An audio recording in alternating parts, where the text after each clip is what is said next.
saints, here come the saints, and they all look confused. They're all running around in circular clouds.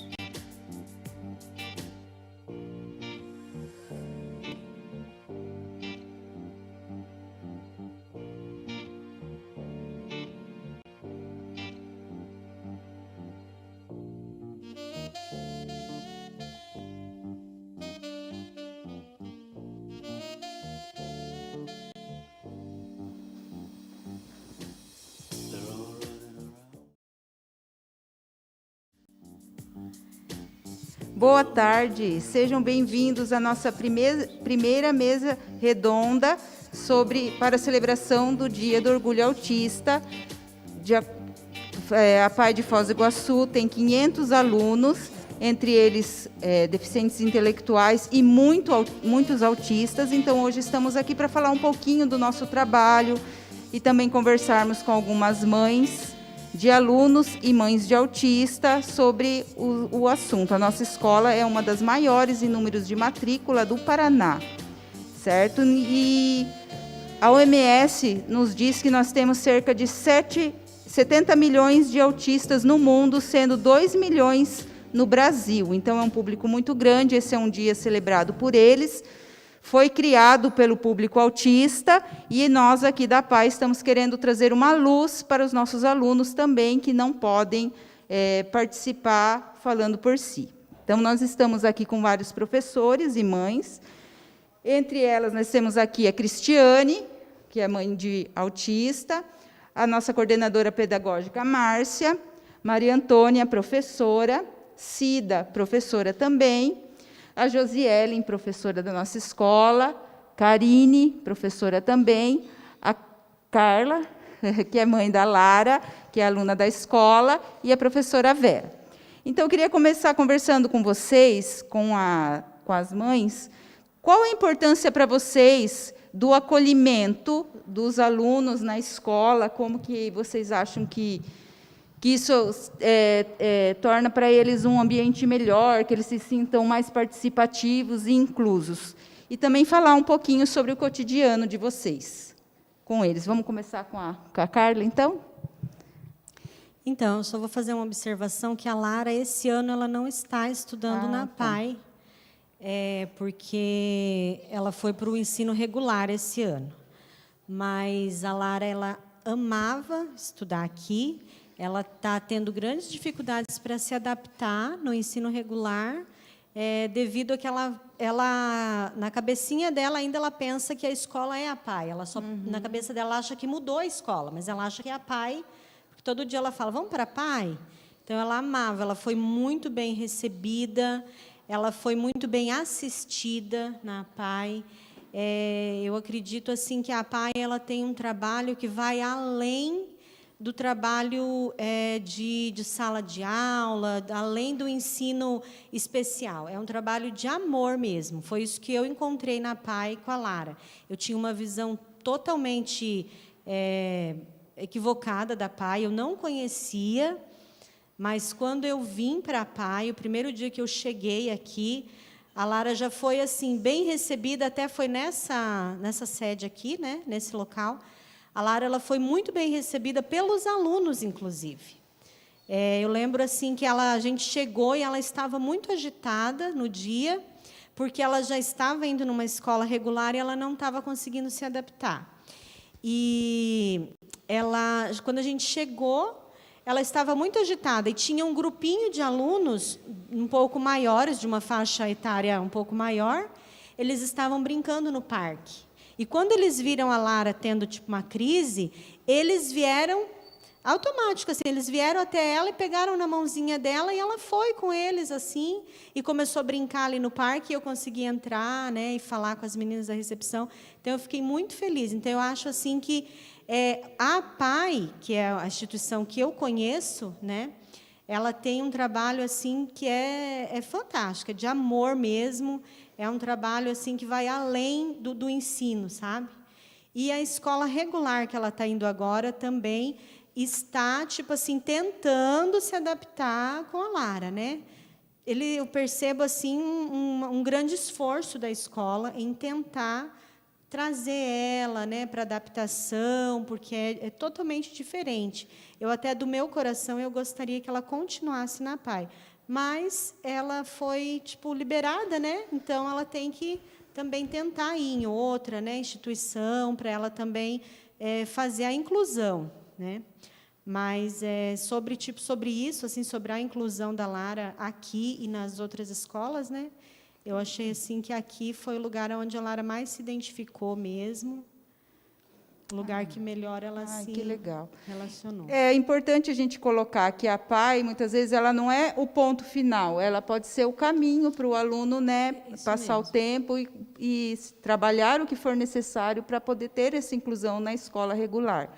Você, Cristiane, o que você poderia colocar do seu filho Henrico?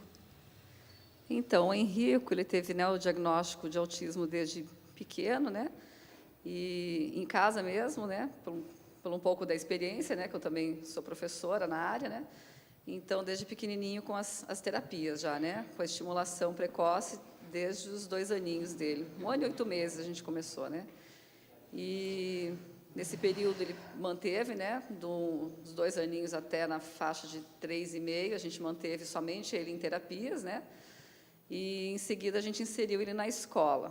Colocamos ele de início na escola regular, né, para a gente fazer toda essa observação de como é que seria essa socialização, a interação com outras crianças, né? E como ele vinha sendo trabalhado desde muito pequeno, essa questão da interação, da socialização, então, a gente conseguiu ter uma boa adaptação com ele na escola regular, né? Então, hoje ele estuda na escola regular e mantém as terapias, né, várias terapias fora da escola. Que eu acho que, assim, eu vendo esse lado como mãe, né, também como professora, que é um ponto bem crucial para a criança diagnosticada precocemente, né, desde o início lá, desde pequenininha, assim, que a importância que isso tem de uma criança ser estimulada desde o início, né, não que as maiores, né, quando é descoberto mais tardio, não tem jeito, né, não vai conseguir, consegue, mas se for desde do início, né, desde pequenininho, acho que a gente consegue ter um ganho bem grande, assim, com eles. Então, hoje está lá, né? O Henrico, graças a Deus, está bem inteirado, né, na escola, socializa muito bem com os colegas, né? Está iniciando agora um processo de alfabetização, então é uma outra etapa também, né, do desenvolvimento. Assim, a gente como mãe, a gente fica naquela angústia, assim, esperando, né? O que vai ser do meu filho? Né? Será que ele vai primeiro andar? Será que depois ele vai falar? Será que depois ele vai conseguir interagir com outras crianças? Será que ele vai socializar com as pessoas? Né? Será que ele vai ter esse contato? Então, esse, assim, é um medo muito grande de mãe, né? Porque quando eu não tinha filhos, que eu só trabalhava, né? Não vai dar certo. Claro que vai, vamos trabalhando, né? Vai dar certo. Mas, quando eu fui para o outro lado, o lado de mãe, esse medo, assim, foi um medo que me acompanhou por um tempo. Porque, quando você pega aquele bebê e você recebe o diagnóstico, você fala, e agora? Agora é meu filho, o que eu vou fazer? Então, vamos trabalhar. Então, assim, eu confesso que de início foi até uma sobrecarga, assim, acho que de terapia, porque, né, eu achava que ele tinha que fazer várias coisas. Então, a gente foi conseguindo direcionar, depois no passar dos meses, né, para não sobrecarregar também ele, e ele poder também ter um momento de brincar, né, em casa, porque isso já estava, assim, bem apertado. Mas a gente conseguiu organizar bem as terapias dele, depois inserimos a escola também como um objetivo inicial, assim, de socializar, né? Não foi nem pela questão da aprendizagem, porque já tinha as terapias fora também. As terapias que eu digo, né, ele fez e faz até hoje, fono, né, fonoaudiologia, fazia musicoterapia, fez ecoterapia, psicóloga. Hoje ele faz tem um fisioterapeuta que acompanha pela questão psicomotora também, né? E terapia ocupacional, né? Até hoje ele também acompanha. O que ele teve liberação foi da ecoterapia e a musicoterapia também. Então, as outras terapias a gente mantém até hoje.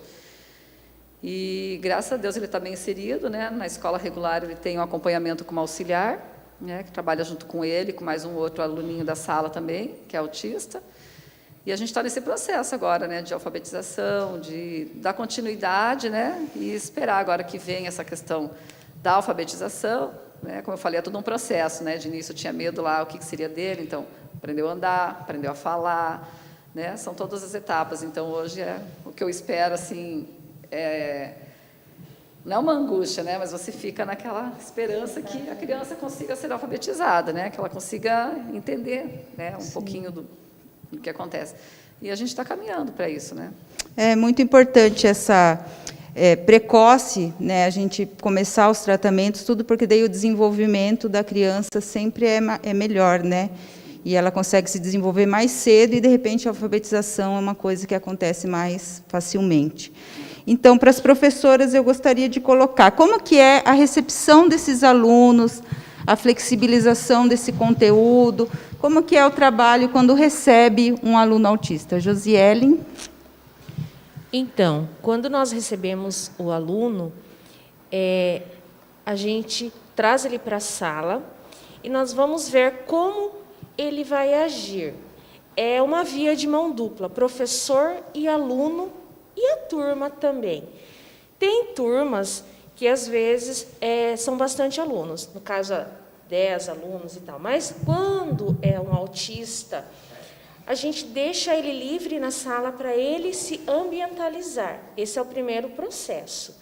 Porque a gente já não pode chegar e colocar ele ali em determinado... Não, ele vai ver, ele vai escolher o lugar que ele quer, ele vai ver o que tem ao seu redor. E aí o professor entra para estar auxiliando ele no que ele precisar. Esse é o primeiro ponto. É o acolhimento, aquela interação professor, aluno e a turma junto. Né? Aí depois a gente começa com as atividades. Quais são as atividades? Nunca uma turma é homogênea.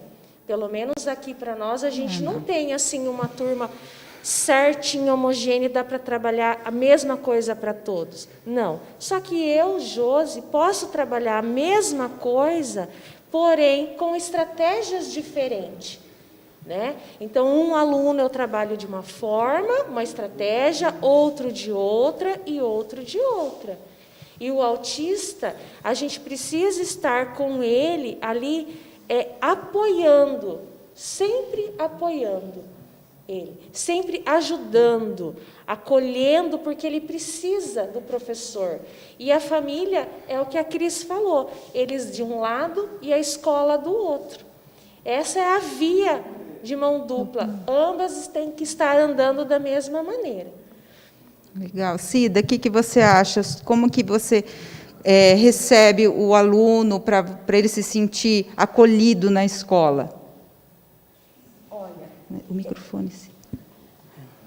olha, eu recebo da mesma forma quando eles chegam, né? Mas aí eu vou observando e vou vendo qual é a possibilidade de trabalhar com cada um, qual que é a diferença. E vou direcionando o mesmo trabalho, mas de maneira diferente para cada um. Para caber certinho nas necessidades que cada um precisa naquele momento.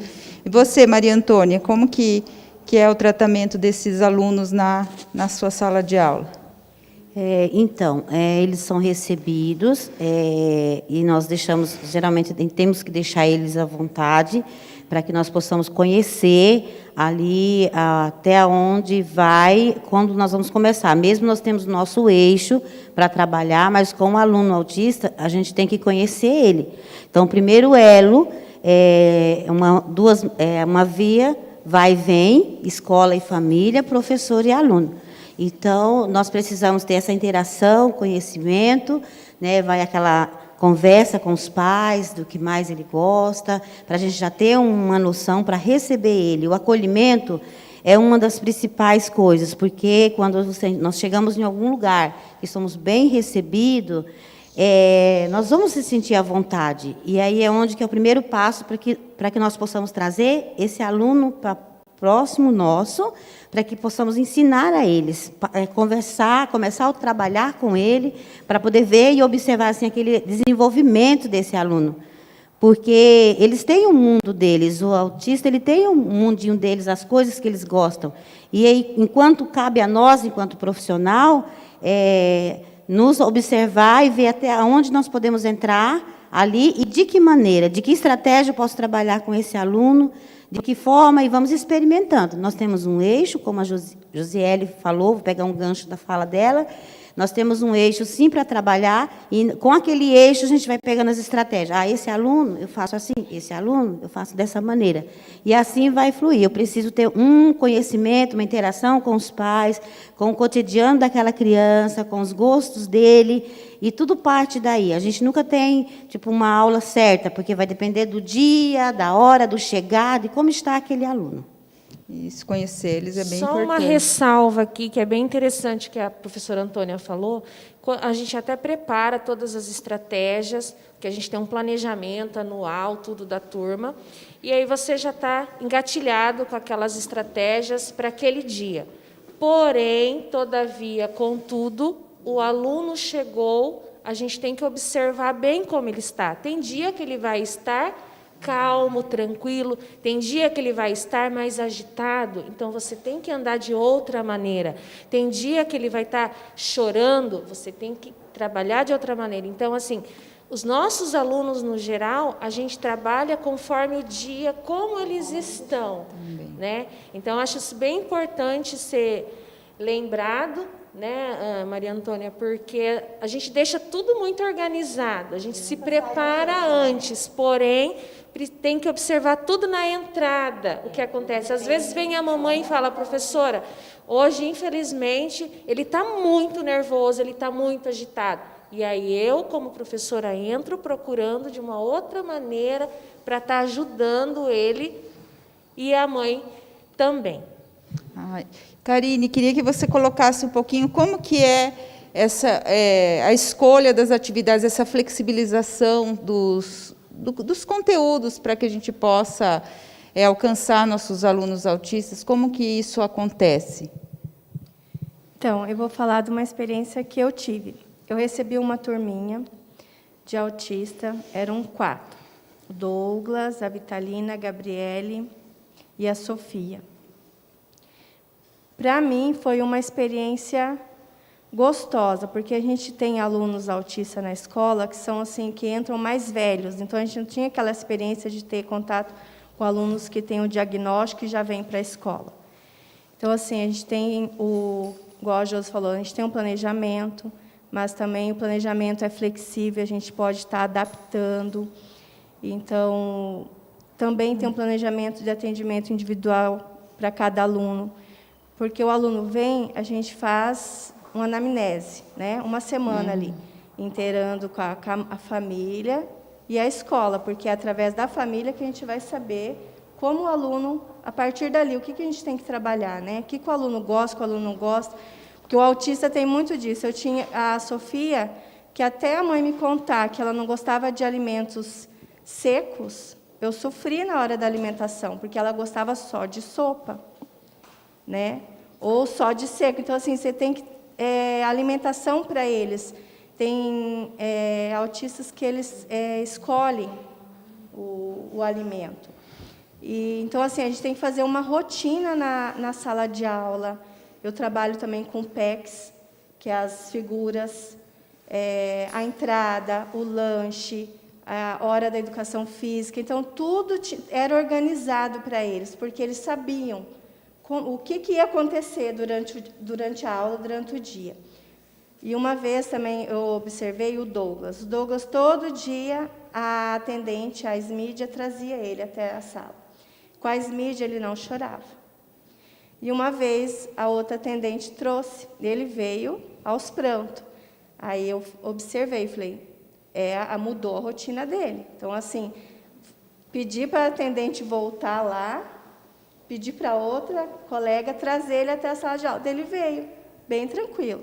Então, assim, eu acho que, para eles, a rotina é muito importante. A mobília da sala é muito importante. A gente não pode estar mudando toda hora. E, assim, a interação com a família é muito importante também, porque, através disso, a gente vai interagir ali, entre a escola e a família, para poder também ir adiante, que cada um tem a sua limitação. Fazer um ganchinho aqui na fala da Karine, né? Como mãe, assim, você falando agora da alimentação, eu lembrei do meu filho, né? Essa questão da alimentação, porque eles são muito seletivos, né? Tem criança que só come isso, só come aquilo. E a professora lá me falou assim, mas o teu filho não come frutas. Né? Eu consegui fazer ele dar uma mordida numa maçã, mas a banana, então, não foi. E aí eu lembrei assim, né, que em casa, tipo, esses alimentos mais moles, né, ovo, gelatina, banana, são alimentos que dão um repugno nessa questão sensorial dele. Então, na escola, mas ele vendo os amiguinhos comendo, um dia ele foi, pegou um pedacinho da banana, né, ficou com aquilo na boca, mas comeu. Ficou feliz e comeu a banana. Então, em casa, eu tentei também ir inserindo, né, junto com a escola. Eu acho que essa parceria é muito, muito interessante, né? E ele não come banana, mas, assim, de vez em quando, ele, né, supera aquilo tudo ali e mastiga um pouquinho, na escola também, e outros alimentos também, né? Mas no início, lá, de pequenininho, ele também tinha a questão da mastigação, ele não mastigava. Então, a comida dele, na verdade, até hoje, essa questão da seletividade é uma comida que é amassada. A carne é separada, a batatinha frita, quando tem lá, é separada, mas a comida é o arroz e feijão amassado com legume. E até hoje é assim. Né? Já tentamos, e não é porque ele não mastiga, é porque ele selecionou se alimentar dessa forma. E aí, na escola, a gente tem essas questões também, né? Porque... E aqui também, na educação infantil, quando a gente trabalhou com essas turminhas, tinha a terapeuta ocupacional e a fono que acompanhava as nossas atividades na escola. Elas iam uma vez por semana para nos orientar e também fazer atividades em conjunto com todas as salas ali dos pequenininhos, com atividades sensoriais, igual você falou da gelatina. Colocava os pés na gelatina, trabalhava com a farinha. Então, assim, para ter mais contato com estimular eles. Porque a alimentação é um fator bem difícil para eles. Então, aqui na PAI, eles, né, têm essas atividades. Né? O Henrico ele faz esse tipo de atividade, mas fora da escola. E já na PAI aqui tem todo esse trabalho desenvolvido que é muito válido. Né? E nós também, em sala, fazemos também essa atividade. Né? Perfeito. Deixa eu só fazer uma observação, que o mundo autista, ele é tão complexo que, assim, olha a diferença de um para o outro. A Lara, ela come tudo. Ela não tem dificuldade alimentar nenhuma. De salada, a fruta, o que vier, ela come. Até aqui na PAI, as professoras falam, nossa, a Lara come bem demais, mãe. Então, para você ver, né, uns autistas, eles têm alguma seletividade, tipo ela não tem, né? Alguns não falam, ela sempre foi falante. A Lara é super falante, quem conhece ela sabe, ela é super falante. Então, o autismo, ele é um desafio todos os dias, tanto para a família quanto para os professores. Porque é muito diferente. Algumas pessoas falam, mas a Lara não é autista, a Lara ela olha no olho, ela abraça, ela beija. É porque é um desafio realmente. Então, eu imagino assim, que se para nós, família, né, e convivemos com ele 24 horas, você já sabe, né, como que é a rotina, tudo, é desafiador. Então, imagina para a escola, para os professores, que muitas vezes ele estuda para entender a cabecinha deles. Mas ele não tem uma criança em casa 24 horas, ele estuda para entender aquela criança ali, né? E eu acredito assim que tipo a nossa cabeça, né, o ser humano, assim, a mãe, ela vem programada para entender quem é igual a gente, né? É difícil às vezes você conseguir compreender uma cabecinha que é diferente da sua, né? Por isso que os professores têm que estar estudando e estar fazendo curso e tudo, então é muito desafiador. Essa questão do autismo assim, uma coisa muito desafiadora mesmo. Né, devido a essas diferenças que tem entre não uns existe e outros. uma receita e nem uma ficha técnica, né? Aí você vai receber um aluno autista e ele vai ter essa característica. A gente sabe, assim, no geral, quais são as características que muitos apresentam, mas cada um é um indivíduo. E por isso que a escola sempre está adaptando as atividades, sempre focando, né, nessa questão. Vera, você quer falar um pouquinho da sua experiência na escola? Então, eu, no EJA, tenho 2 alunos autistas, né? E é bem complicado, assim, o dia a dia.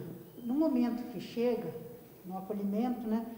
Ele sempre está também nervoso, assim, né? E a gente sempre tem que estar direcionando para tentar acalmar sempre, né? Igual eu tenho um aluno assim, ó, ele adora a televisão, é música, é a única coisa que vai acalmar ele mesmo, né, na realidade. Então, a gente sempre tem que estar tentando nesse meio, porque até ele querer fazer uma atividade, e tem dia que a gente não consegue também, porque é difícil, é bem complicado. Eu tenho outro ainda que é mais complicado ainda, que não aceita de maneira alguma fazer as atividades, mas tem que sair, dar um passeio com ele, tem que conversar, né? Tem que fazer carinho. Então, muitas vezes também não aceita, né? Mas é bem complicado. E, além de ser um desafio do dia a dia, é um aprendizado também, né? Sim. Por quê? Tem alunos que não aceitam fazer a atividade gráfica, vamos supor, ele não tem aquela paciência de estar ali, né? Igual agora nessas aulas remotas, a gente fica pensando, fica até preocupado, né? Por quê? Os familiares também, que é muito difícil, como que o aluno vai ficar na frente ou do notebook ou no WhatsApp, né? Para poder assistir aquelas aulas, sabe? Então, a gente se põe no lugar da família, né? Então, eu acho assim, que está sendo difícil, é um desafio para nós, está sendo pior ainda para as famílias. Também tudo é novo, né? Sim. Mas a gente espera que logo passe, né? É muito importante isso que você colocou, da gente respeitar o tempo deles, porque isso é uma das principais, né, coisas que o professor, e na escola especial a gente acaba fazendo. Respeitar o tempo. Hoje, de repente, ele está numa crise, aconteceu alguma coisa em casa. Vamos mudar, flexibilizar o nosso conteúdo, flexibilizar o nosso planejamento. Tudo tem que ser com a flexibilidade. Né? Isso. Para a gente conseguir, né, um objetivo, Sim. conseguir alguma coisa. E eles sempre têm, né? Todo dia eles estão uma novidade. Então, eles, como se diz assim, surpreendem a gente, sabe? Com certeza. E é muito bom mesmo, mas Professor, está sentindo essa dificuldade agora, tanto a gente como os familiares, né? Então é muito difícil. Mas é uma luta, né? E se Deus quiser. Vamos, está acabando essa pandemia, né? Se Deus quiser. A Márcia, coordenadora pedagógica. Deixa eu só complementar, complementar a Vera. A gente até está falando sobre os autistas, que no caso o Henrico é educação, alfabetização, está indo para a alfabetização, e a Lara entrou agora na escola. A Vera acabou de falar dos autistas mais severos. Eu tive uma turma de alunos severos, autistas, no caso, um aluno. Então, como a Karine falou, o nosso planejamento tem toda essa flexibilidade. Você prepara ele, organiza, tal, só que daí o aluno, no caso severo, esse que nós já tivemos, que a maioria conhece na escola, a gente precisa fazer toda uma adaptação. Pensa nós recebermos o aluno e aí ele chegasse autoagredindo, né? Chegar com fome, com medo, porque ele sai da rotina da casa dele, que ele está tranquilo lá, naquela rotina do dia a dia. Então, para ele sair de casa até a escola, muda a rotina. É o embalo do ônibus, é o coleguinha que gritou, é o barulho. Aí ele chega lá na escola gritando, bravo, nervoso. Até o professor pegar e acalmá-lo, o seu planejamento já mudou, né? A sua estratégia de atividade também já mudou. Então, o que acontece? O professor está ali para estar amparando. E esse meu aluno, o que ele fazia? Ele queria carinho, ele queria atenção. Então, eu tinha que parar e dar toda aquela estrutura que ele estava me pedindo. Qual era? É o segurar na mão, é o fazer o cafuné no cabelo. Esse é o mais severo, tá? O autista mais severo. A cadeira, ele descobriu que eu tinha uma cadeira giratória, então eu tinha que sentar na cadeira para ele sentar no meu colo e eu fazer esse movimento.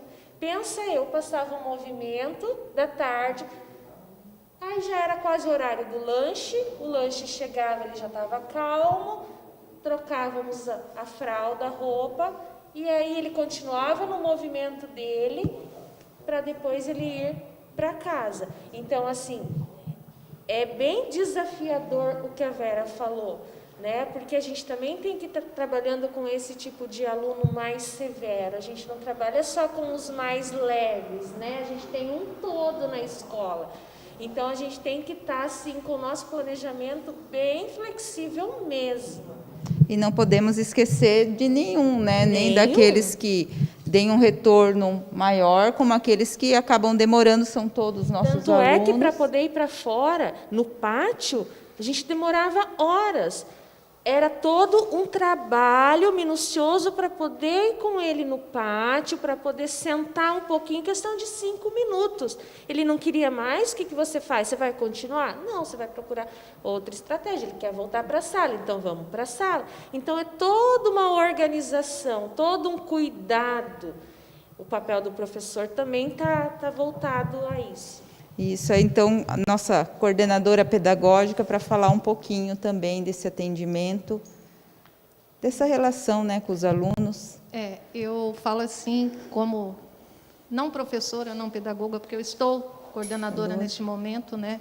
Mas eu falo assim como pessoa, em relação a pai, esse acolhimento que a Carla falou, porque a gente tem que pensar na família, e nós, enquanto professores, eu tenho essa preocupação. Então, assim, esse acolhimento, eu acho que é o fundamental, é o mais importante. E nesse primeiro momento, quando chega, pelo menos quando eu em sala de aula, eu queria criar vínculo. E nós tínhamos, assim, um relacionamento muito bom, porque a gente coloca as crianças da faixa etária mais ou menos parecida. E a gente sabe da dificuldade que o autista tem em relação ao vínculo, estabelecer vínculo. Então, eu pensava, e a gente sempre trabalhou muito isso, as colegas, amanhã você pode não vir, então tem que criar vínculo com o seu aluno. Então, a gente não se preocupava só com o nosso aluno em sala de aula, e a PAI tem muito disso. E eu acho isso fundamental, porque mesmo que o professor faltasse naquele dia por algum problema, porque o professor também adoece, então, a professora que ficava com aquele aluno, ele não sofria. Por quê? Porque a gente já criou um vínculo. E é fundamental, antes de tudo, é o vínculo. Eu sei que a preocupação da maioria das famílias é a questão do aprender, mas para nós vai muito além disso, porque a felicidade que você tem quando um autista chega, porque a gente sabe a dificuldade que é ele ter esse vínculo afetivo, e você ganha um beijo, e você ganha um abraço, isso para nós professores não tem preço. Então, para nós, o importante é esse aluno, essa criança chegar para a gente e ter esse vínculo e gostar da nossa escola. Isso para a gente é satisfatório. A gente entende que tem, né, a questão da alfabetização, do aprender, mas para nós aqui na escola, o importante é ele se sentir acolhido. E essa família também, como a Carla falou, ela tinha uma visão deturpada da escola. Isso todo mundo tem. A sociedade nossa aqui não conhece o trabalho da PAI. Então, eu acho assim, que o que está acontecendo aqui hoje é uma coisa muito importante para que as pessoas saibam, e a gente aproveita e faz um convite para que venha nos visitar, venha saber do nosso trabalho. Essa equipe de professores, não é porque eu estou aqui, mas assim, eu sempre tive muito respeito, muito carinho, mesmo quando eu não estava, porque eu sei da excelência do trabalho de todos os professores e esse comprometimento que os professores têm. Porque cada um de nós somos indivíduos diferentes, cada um tem a sua particularidade, e o autista, além disso, tem as dificuldades dele. Então, assim, esse respeito que o professor tem, que a escola tem com os alunos, é fundamental. E o processo depois acontece naturalmente, porque a partir do momento que ele cria um vínculo com você, que estabelece esse vínculo e confia, a coisa flui, né? Então, assim, é muito importante, e eu sou muito feliz e muito grata por fazer parte dessa escola e poder ajudar e contribuir um pouquinho, né, para os pais, para os filhos, enfim. É isso mesmo. E agora nós chegamos a uma outra questão, que é a inclusão. Então, a PAI de Foz, ela é bem correta, que da inclusão ser uma coisa consensual. Então, nós temos a ideia que incluir envolve toda a equipe pedagógica, a família, a equipe técnica que atende esse aluno, para que aconteça uma inclusão efetiva. Porque nós sabemos que aquele aluno que, às vezes, é só incluído forçosamente no ensino regular, ele acaba até sofrendo, até regredindo, não consegue cumprir as etapas do que aquele ensino pede. Então, eu queria que vocês falassem assim, um pouquinho sobre o que vocês acham que é legal acontecer, que precisamos para ter uma inclusão melhor, uma inclusão efetiva realmente, tanto escolar como social. Karine? Eu vou falar por mim de novo, pela turminha que eu tive, esses autistas. 2 foram para o regular, que é o Douglas e a Sofia. A Sofia tinha mais dificuldade de interação, só que a mãe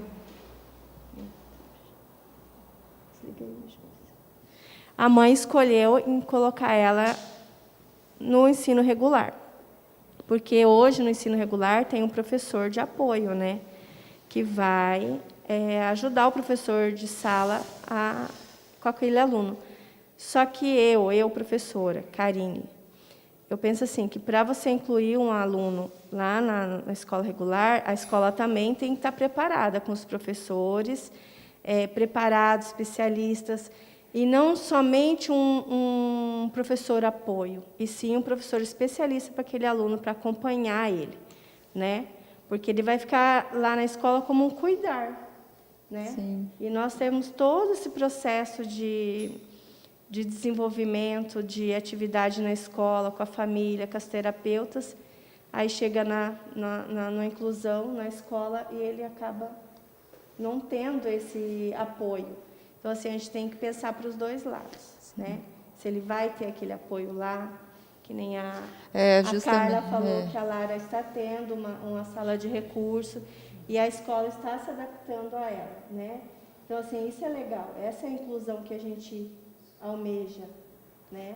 E também envolve políticas públicas, né? Não tem como a gente esperar só da sociedade, esperar todo um todo, né, para poder isso fluir, na minha opinião. Sim. Gostaria que a Carla falasse um pouquinho, porque a filha dela foi inclusa, né? Como que você acha? Você já falou, né, um pouco que a escola está. O que você acha que falta, o que está legal, sobre essa inclusão que ela está passando ali? O que você nos diz? Então, a Lara, ela entrou numa salinha onde tinham 2 aluninhos.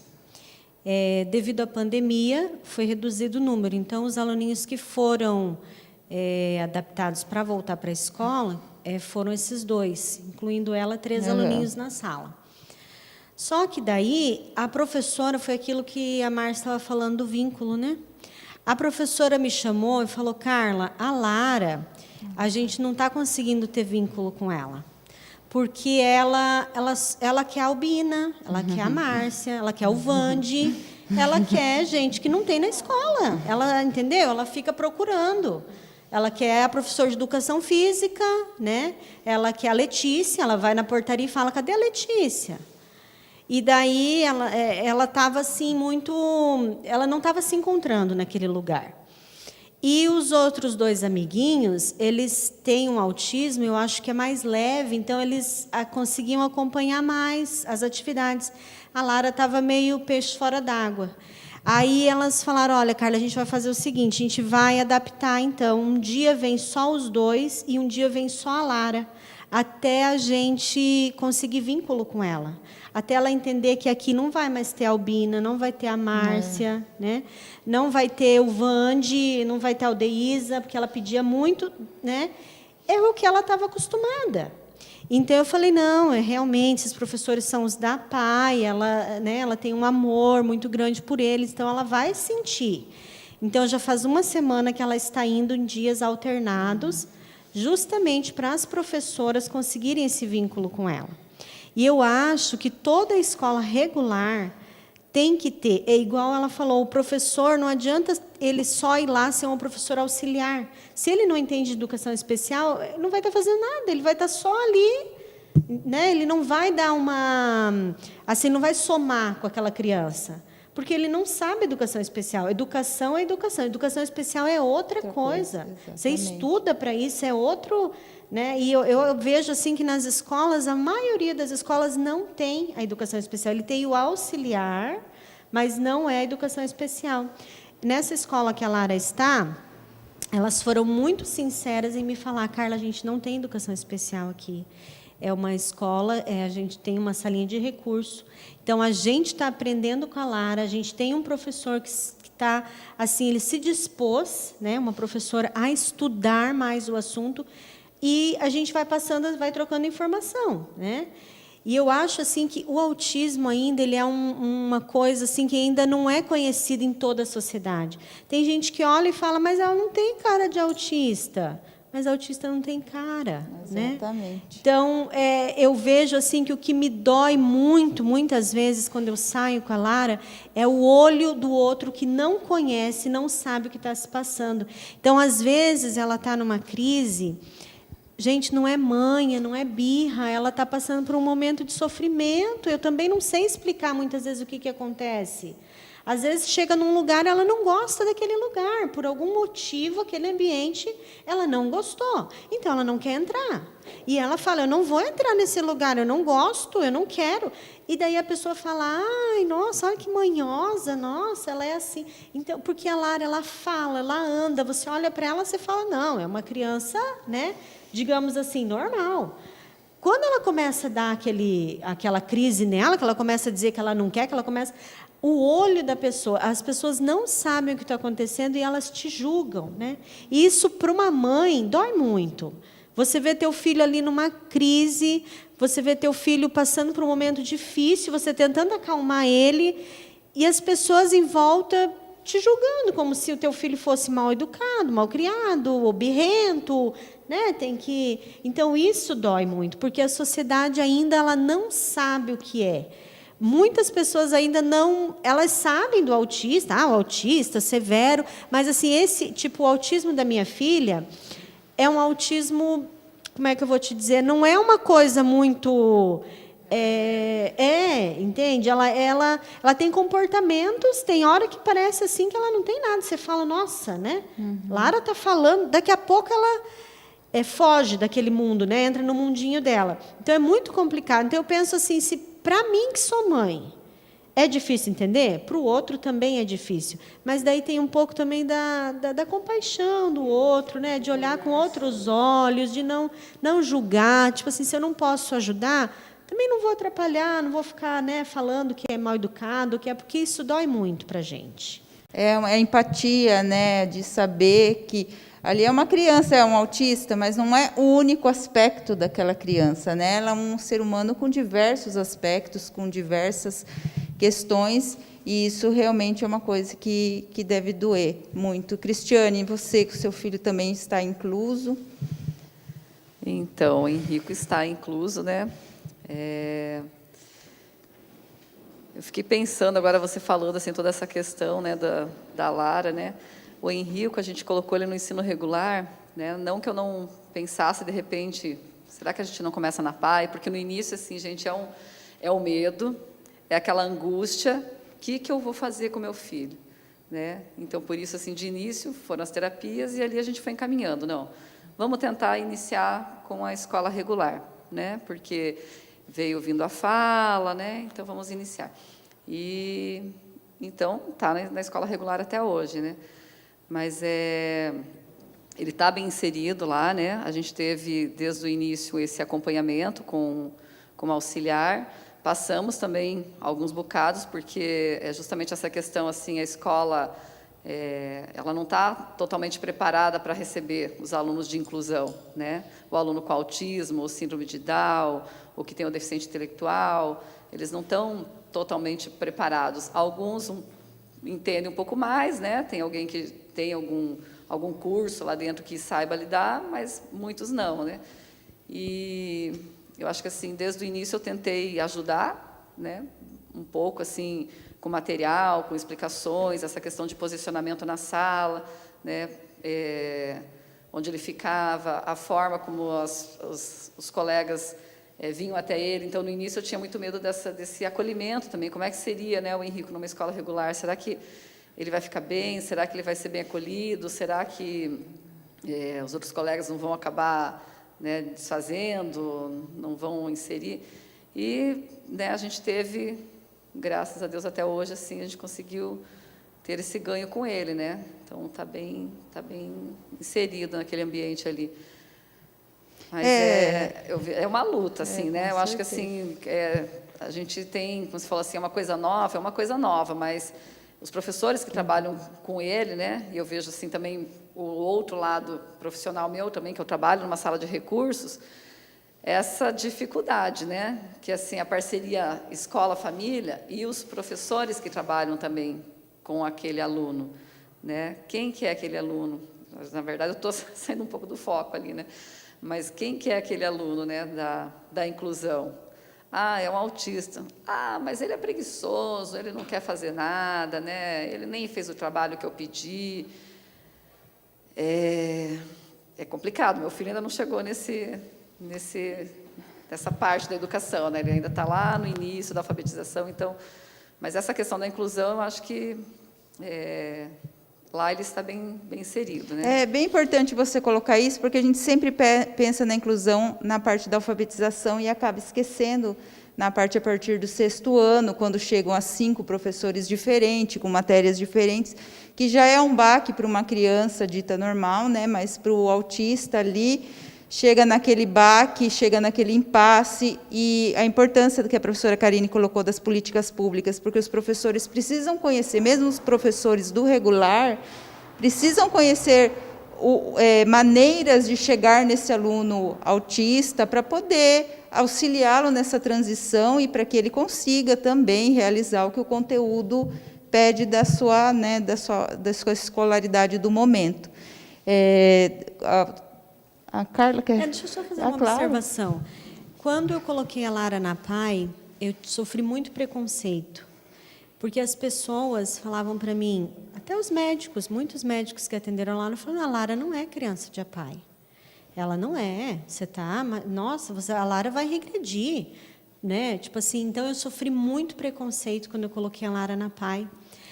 Não, ela tem que ir para uma escola regular, tanto que ela foi para uma escola regular. Quando ela estava numa escola particular regular, ela foi muito bem assistida. Ela tinha uma auxiliar que ficava só com ela adorava, só que depois ela foi para o município. Quando ela chegou no município, a gente encontrou muitas dificuldades mesmo. Lara não conseguia se adaptar de jeito nenhum. E foi quando eu tomei a iniciativa de vir procurar a PAI e tal, né? Então, quando ela chegou na PAI, eu vi que ela ficou muito feliz. E as pessoas falam, mas o que ela vai aprender na PAI? Né? Tipo assim, como que ela vai desenvolver? Porque ela tem criança que... Tipo assim, começavam a falar das dificuldades das crianças que têm, né?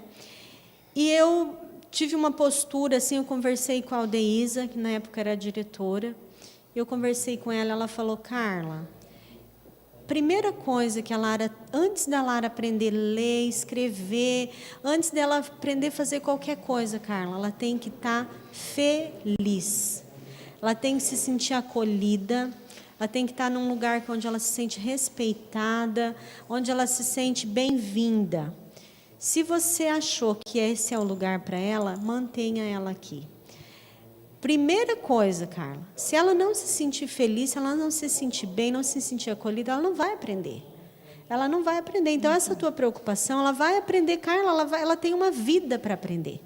Sabe? Então, essas palavras que a Aldeísa falou para mim, assim, me tocaram muito, né? E hoje eu vejo, assim, a alfabetização e o processo do aprendizado dela de uma maneira diferente. Eu tinha muito medo. A Lara, será que ela vai aprender? Será que ela não vai? Será como é que vai ser? Hoje, eu penso, a Lara tem uma vida para aprender. Ela vai aprender. Se ela não aprender hoje, ela aprende amanhã, ela vai aprender no tempo dela. O que eu quero é que ela seja feliz, né? Que ela consiga viver numa sociedade, dentro das limitações dela, que ela seja respeitada, dentro daquilo que ela é, dentro daquilo que... Né, porque você coloca muita expectativa e daí você começa a culpar, é a escola, é o professor, é isso, é aquilo, você começa a fazer muita terapia, você começa a ficar meio... Eu, como mãe, você começa a ficar meio surtada, você quer terapia, você quer isso, você quer aquilo, e você não vê evolução, você fica... Na verdade, a evolução, ela vem todos os dias, mas é muito pequena, então você tem que ter, assim, um olho bem no coração, sabe? De olhar aquela evolução... e de agradecer dia após dia, né? E eu acho que todas as pessoas deveriam vir, não é porque eu puxo o saco da PAI, não é porque eu amo essa instituição que eu falo isso, mas eu acho que todo mundo deveria vir um dia e ficar um dia na PAI, conhecer os alunos, conhecer o trabalho. Acho que isso ia mudar a visão, mudou a minha visão, ia mudar a visão das pessoas como ser humano. as outras escolas, algum professor vir, sabe, conhecer o trabalho e se ajudar muito a sociedade no geral, eu acho. Esse é um estigma que a PAI carregou por muitos anos, né, que até a gente chegava, tinha alunos que me falaram que essa escola é de louco. Isso é uma coisa que a gente escuta com regularidade na escola. E a gente conversava com eles, não, você está aqui porque você está passando por um momento que você não está conseguindo aprender, mas a Carol está aqui para ajudar você. E conversava bastante com os alunos. E a intenção com esses eventos online que agora nós estamos fazendo, é uma interação maior mesmo com a comunidade. Essa é a intenção agora da PAI, ampliação dos seus atendimentos, e que a comunidade conheça mesmo. Até a professora Márcia chamou todo mundo que venha, que conheça, porque acaba vendo a gente fazendo muitas promoções, pedindo as coisas para ajudar a escola. Quando você quiser participar, quiser ajudar, venha, que a gente quer que você conheça mesmo, saiba do nosso trabalho, né? Alguém mais gostaria de falar mais alguma coisa sobre a inclusão? Não? Então, nós agradecemos muito a presença de todas aqui, acho que foi bem produtivo.